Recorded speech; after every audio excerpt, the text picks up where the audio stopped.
दुसरीकडे रुपाली चाकणकरांनी विठुरायाशी खरातची तुलना केल्याचा एक व्हिडिओ व्हायरल होतोय। आषाढी एकादशीला पंढरीच्या विठुरायाचं दर्शन झालं नाही असं चाकणकर म्हणालेत आणि आज गुरुपौर्णिमेच्या निमित्तानं ते दर्शन इथे झालंय असं म्हणताना भोंदू बाबा खरात बद्दल बोलताना रुपाली चाकणकरांनी विठुरायाशी या खरातची तुलना केल्याचं दिसून आलंय आणि सध्या हा व्हिडिओ व्हायरल होतोय।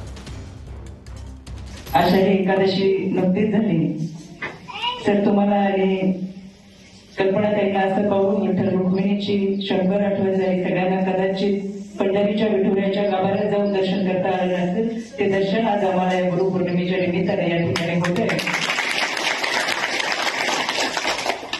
आजची महिला आयोगाच्या ज्या अध्यक्ष आहेत त्यांनी काय म्हटलं त्याच्यात त्या म्हणतात की आता आषाढी एकादशी झाली, त्या व्हिडिओमध्ये म्हणतात, तर ज्यांना पांडुरंगाचं दर्शन घेता आलं नाही तर ते पांडुरंगाचं दर्शन इथे घ्यावं आणि या व्यक्तींना ते पांडुरंगाशी कंप्लेंट करतात।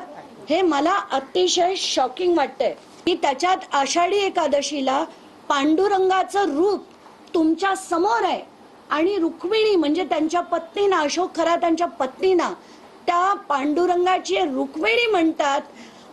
Third class Rupali Chakankar